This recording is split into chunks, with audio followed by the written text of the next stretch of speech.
ഏകാഗ്രതയിൽ നിന്ന് ഉടലെടുക്കുന്ന ജ്ഞാനം അനന്തമാണ്.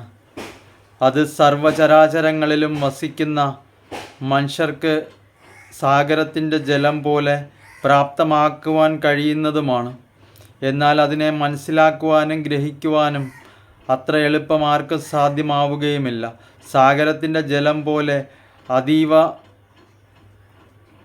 ആഴമേറിയതും എന്നാൽ ശീതളവുമാണ്.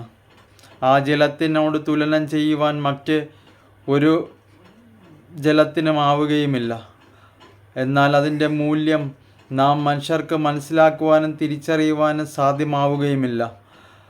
അതിൻ്റെ അറിവിനെ ഗ്രഹിക്കണമെങ്കിൽ നാം നമ്മുടെ മനസ്സിലെ ചിന്തകളെ ഏകാഗ്രതയോടെ മനസ്സിലാക്കുവാൻ ശ്രമിക്കണം. എങ്കിൽ മാത്രമേ ആ അറിവിനെ പ്രാപ്തമാക്കുവാനും മറ്റു വ്യക്തികൾക്ക് പറഞ്ഞു കൊടുക്കുവാനും സാധ്യമാവുകയുള്ളൂ. സാഗരത്തിൻ്റെ ജലത്തോട് തുലനം ചെയ്യുന്ന അറിവ് പ്രാപ്തമാകുന്ന വ്യക്തിയുടെ ജ്ഞാനം വളരെയധികം വലുതും വിശാലവുമായിരിക്കും. ആ വലിയ ജ്ഞാനത്തെ പ്രാപ്തമാക്കണമെങ്കിൽ നമ്മുടെ ഉള്ളിൽ അഹങ്കാരം അല്പം പോലും ഉണ്ടാവാൻ പാടില്ല. അങ്ങനെ അഹങ്കാരമുള്ള വ്യക്തികൾക്ക് ഒരിക്കലും ജ്ഞാനപ്രാപ്തിയിൽ പൂർണ്ണമായ അർത്ഥം ഗ്രഹിക്കുവാനോ അതിനെ മനസ്സിലാക്കുവാനോ സാധിക്കുകയുമില്ല. അങ്ങനെയുള്ള വ്യക്തികളുടെ ചിന്ത മുഴുവൻ എപ്പോഴും അടഞ്ഞു കിടക്കുന്ന മുറിയിലെ ഇരുട്ടടച്ച ചിന്തകൾ പോലെ ആയിരിക്കും. എന്നാൽ ഏകാഗ്രതയോടെയും ഭക്തിയോടെയും ജ്ഞാനത്തിൻ്റെ യഥാർത്ഥ രൂപത്തെ മനസ്സിലാക്കുന്ന വ്യക്തികൾക്ക് ആകാശം പോലെ തുറന്ന വിശാലമായ അന്തരീക്ഷം പോലെയും സമുദ്രത്തിൻ്റെ ആഴം പോലെയും അതിൻ്റെ വലിപ്പം പോലെയും വിശാലമായ ചിന്തകളിലൂടെ നിറഞ്ഞതായിരിക്കും. അതിനാൽ തന്നെ അവരുടെ ജ്ഞാനപ്രാപ്തിയിലേക്കുള്ള മാർഗത്തിൽ മറ്റു വ്യക്തികൾ ഒരിക്കലും അതൊരു തടസ്സമാവുകയുമില്ല. അവരുടെ ജ്ഞാനം വർദ്ധിച്ചുകൊണ്ടേയിരിക്കുന്നതുമാണ്. ഏകാഗ്രതയിലൂടെ അഭ്യസിക്കുന്ന ജ്ഞാനം, ഏകാഗ്രതയിലൂടെ പ്രാപ്തമാക്കുന്ന ജ്ഞാനത്തിൻ്റെ മൂല്യം അതിമഹത്വപൂർണവും അതീവ തീവ്രവുമാണ്. ആ ജ്ഞാനത്തിൻ്റെ അറിവ് കടൽ പോലെ വിശാലമായതുമാണ്. അതിനെ മനസ്സിലാക്കുക അത്ര എളുപ്പം ആർക്കും സാധിക്കുകയില്ലെങ്കിലും അതിനെ ഗ്രഹിക്കുവാൻ നാം നമ്മുടെ മനസ്സിൻ്റെ ചിന്തകളെ വളർത്തിയെടുക്കുന്നത് മൂലം സാധിക്കുകയും ചെയ്യും. ശ്രദ്ധ, ഭക്തി, മറ്റു വസ്തുക്കളോടുള്ള അമിതമായ ആഗ്രഹത്തിൽ നിന്ന് ഉടലെടുക്കുന്ന ചിന്തകളോടുള്ള ബന്ധനം അതിനെ ഒഴിവാക്കുന്ന വ്യക്തികൾക്ക് ആ അമിതമായ ധനത്തോടുള്ള ആഗ്രഹവും ആവേശവും മനുഷ്യരെ മനസ്സിൽ എപ്പോഴും ക്രൂരനാക്കുകയും മറ്റു വ്യക്തികളോട് ശത്രുതാ മനോഭാവം ഉണ്ടാക്കുവാൻ പ്രേരിപ്പിക്കുകയും ചെയ്യുന്നതാണ്. അങ്ങനെയുള്ള വ്യക്തികൾക്ക് ഒരിക്കലും ജ്ഞാനപ്രാപ്തി പൂർണ്ണമായ രീതിയിൽ ഗ്രഹിക്കുവാൻ സാധിക്കുകയുമില്ല. ജ്ഞാനം പ്രാപ്തമാക്കുന്ന വ്യക്തിയുടെ മനസ്സെപ്പോഴും ഒരു ബിന്ദുവിൽ തന്നെ കേന്ദ്രീകരിച്ചിരിക്കേണ്ടതാണ്. ആ ബിന്ദുവിൽ നിന്ന് അനേകായിരം വസ്തുക്കളിലേക്ക് ഒരേ സമയം ശ്രദ്ധ ചലിപ്പിക്കുവാനും അതിനെ എല്ലാം പൂർണ്ണമായ രീതിയിൽ വീക്ഷിക്കുവാനും മനസ്സിലാക്കുവാനും സാധിക്കുന്ന വ്യക്തികൾക്ക് മാത്രമേ ഈ സമസ്ത ലോകത്തിൻ്റെയും നന്മയും തിന്മയും ഗുണവും മഹത്വവും മഹിമയും മനസ്സിലാക്കുവാൻ കഴിയുകയുള്ളൂ. അങ്ങനെയുള്ള വ്യക്തികൾ ഗ്രഹിക്കുന്ന പാഠത്തിന് ഒത്തിരി മഹത്വം ഉണ്ടാവുന്നതുമാണ്. അങ്ങനെയുള്ള വ്യക്തികളുടെ ചിന്ത വളരുകയും അവർ പറയുന്ന ഓരോ വാക്കുകൾക്കും മൂല്യം വർദ്ധിച്ചു കൊണ്ടിരിക്കുകയും ചെയ്യും. അങ്ങനെയുള്ള വ്യക്തികളുടെ ഗ്രഹിക്കുവാനുള്ള കഴിവും മനസ്സിലാക്കുവാനുള്ള ബുദ്ധിയും തീക്ഷ്ണതയും വളരെ വലുതായി മാറുന്നതുമാണ്. നാം ഗ്രഹിക്കുന്ന പാഠങ്ങളെ നമുക്ക് ഉൾക്കൊള്ളണമെങ്കിൽ നമ്മളുടെ കയ്യിൽ ജലത്തെ സൂക്ഷിക്കുവാൻ നാം എത്രത്തോളം ശ്രമിക്കുന്നുവോ അത് നമ്മുടെ കയ്യിൽ നിന്ന് കുറഞ്ഞുകൊണ്ടേയിരിക്കും. എന്നാൽ നാം ആ ജലത്തിൽ നമ്മളുടെ കൈ ആഴത്തിലേക്ക് ഇറക്കി വെക്കുകയാണെങ്കിൽ ആ ജലം നമ്മുടെ കൈയുടെ ഉള്ളിൽ പര്യാപ്തമായി നിറഞ്ഞു നിൽക്കുന്നത് നമുക്ക് കാണാൻ സാധിക്കുന്നതാണ്. എന്നാൽ നാം ആ ജലത്തെ നമ്മുടെ കയ്യിൽ എടുത്തുകൊണ്ട് നാം ദൂരേക്ക് പോകുമ്പോൾ ആ ജലം പതുക്കെ പതുക്കെ കുറഞ്ഞുകൊണ്ടേയിരിക്കുന്നതാണ്.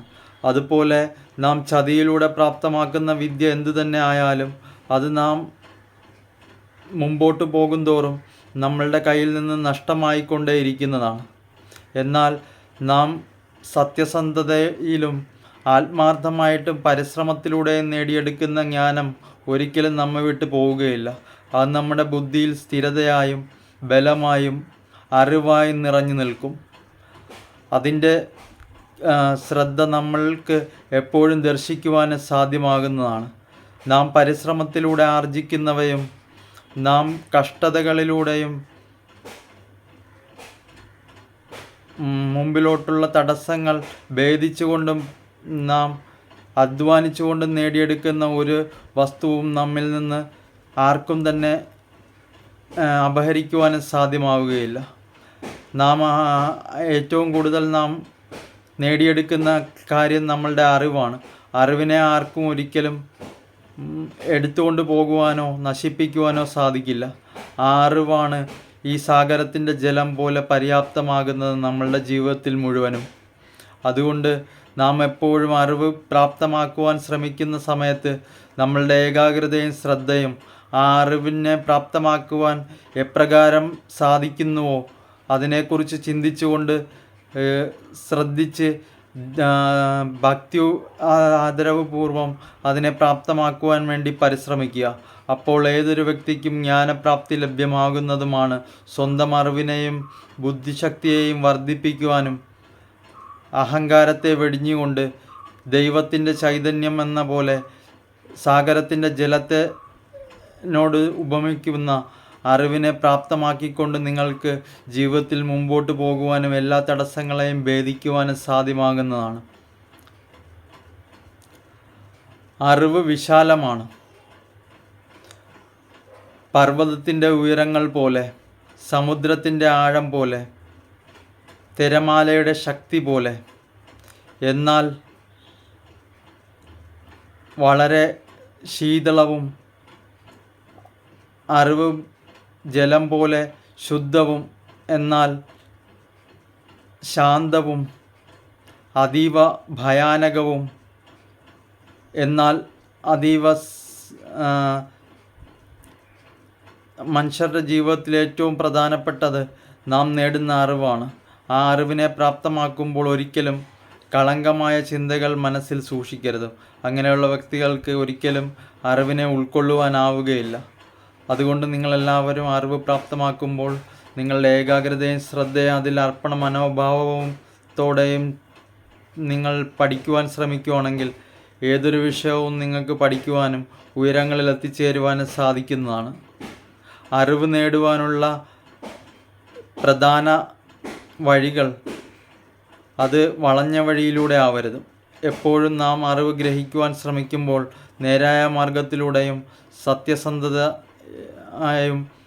ധർമ്മവും പരിപാലിക്കുവാനുള്ള ബോധ്യവും നമ്മുടെ മനസ്സിലുണ്ടാവണം.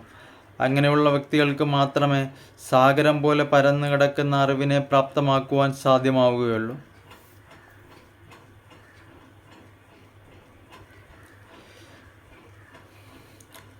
കൊച്ചുകുട്ടികൾക്ക് അറിവ് പ്രാപ്തമാക്കുവാനും അവരുടെ ബുദ്ധിശക്തിയും ഓർമ്മയും ഏകാഗ്രതയും വർദ്ധിപ്പിക്കുവാനും അവർക്ക് അറിവിൻ്റെ യഥാർത്ഥ അർത്ഥത്തെ തിരിച്ചറിയുവാനും വേണ്ടി പറഞ്ഞ വാക്കുകളാണ് ഞാനിവയെല്ലാം.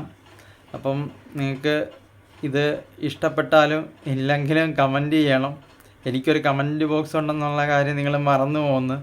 ഞാൻ ഇത്രയൊക്കെ പറഞ്ഞുകൊണ്ട് എനിക്ക് കമൻ്റ് ഇടുന്ന ആൾ എനിക്ക് പൊങ്കാല ഇടുമെന്നുള്ള കാര്യം ഉറപ്പാണ്. എന്നാലും നിങ്ങൾക്ക് വീഡിയോ ഇഷ്ടമായവർ ഉണ്ടാകും, 1-2 പേരൊക്കെ. ബാക്കിയുള്ളവർക്ക് ഇഷ്ടപ്പെട്ട് കാണത്തില്ല. അപ്പോൾ പെടാത്തവരും കമൻറ്റ് ചെയ്യുക, ഇഷ്ടപ്പെട്ടവരും കമൻറ്റ് ചെയ്യുക. എൻ്റെ മനസ്സിൽ തോന്നുന്ന കാര്യങ്ങളാണ് ഞാനിങ്ങനെ പറയുന്നത്.